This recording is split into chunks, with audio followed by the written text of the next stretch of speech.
Have your easy runs ever felt like you're wading through mud? Well, to understand why, we are going to discuss the concept called the allostatic load. Sounds fancy, right? But stick with me. If you are an ambitious runner, a busy professional, or someone who's just trying to juggle a lot of stuff simultaneously, then this is going to be incredibly insightful for you. Today we'll discuss 7 signs to spot that you need a down week and what to do if you need one. Hello and welcome back. I'm Dr. Charu, and on this channel I'm documenting my journey to my first half marathon. Like most of the recreational runners, I'm not just running. I have a full-time job, a family to take care of, and alongside I'm chasing my dream run. Our bodies are amazing at adapting to acute stressors, and that's what makes it stronger. But sometimes the load keeps piling on and suddenly the schedule starts feeling really heavy.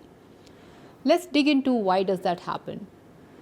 Well, to understand the concept of allostatic load, imagine a runner with a backpack on.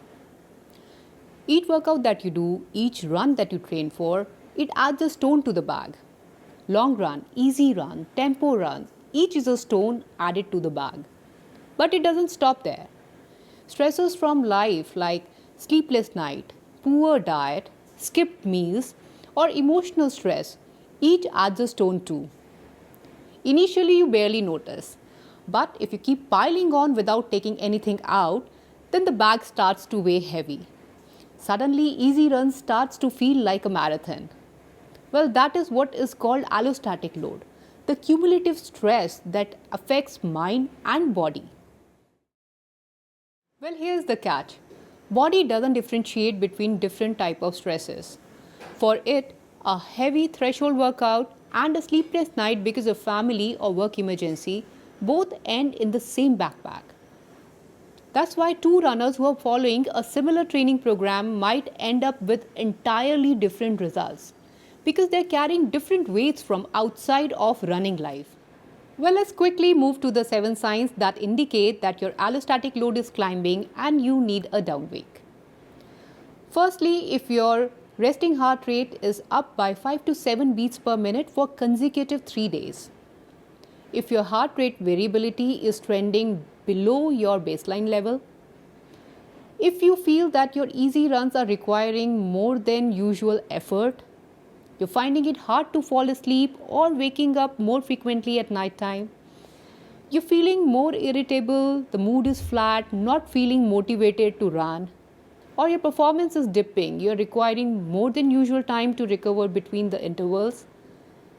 And lastly, if small niggles are creeping up and they're not clearing with warm-ups. If you take any 3 of these during a week, or your variable is showing a rising resting heart rate along with a downtrending heart rate variability, then it's time that you schedule a down week before your body schedules one for you. For me, balancing a full-time medical career along with training for a half marathon has made me hyper aware of this concept. Last couple of weeks have been very demanding at my work front. And despite that, I was trying to push through my training and stick to the schedule. Gradually, I started realizing that fatigue was climbing up, I was getting more irritable, I was finding it difficult to fall asleep, and when I noticed on my wearable, my watch showed that my heart rate variability was trending down consistently. That's when I realized that it's time that I schedule a down week. So what does a typical down week look like? It means decreasing your total volume of running by about 20%. Say if you were doing 20 km during a week, do 16 instead. If you were doing 40, then instead do 32 during that week. And instead of 2 hard intensity sessions per week, do just 1.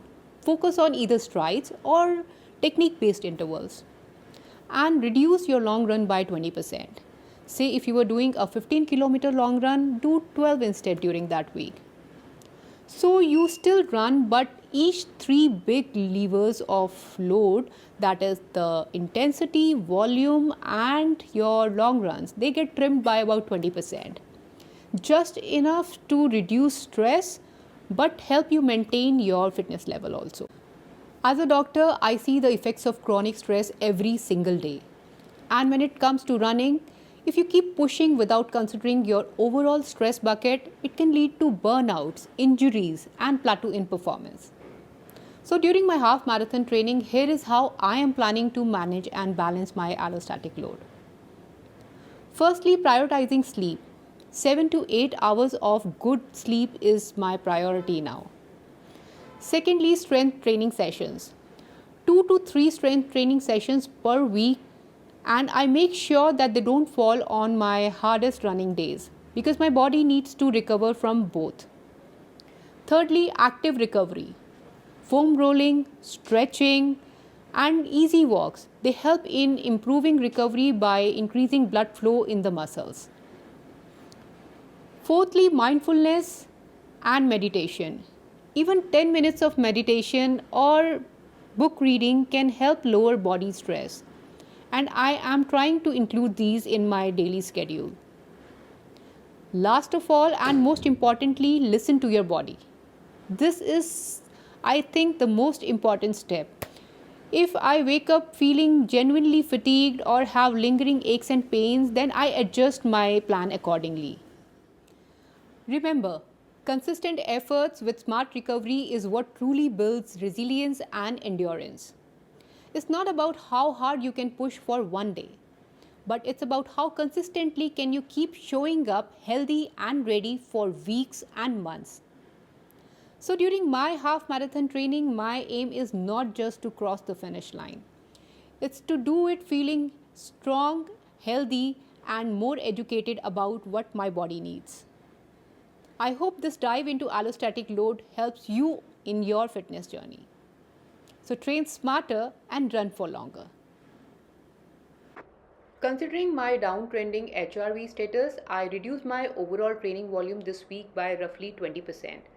This week I did just short of 15 kilometers instead of 18 or 19 kilometers which I was doing earlier. I did only one hard session which included interval runs. I'm hoping to bounce back by next week. Till then, keep watching for more insightful information and follow my journey. Thank you.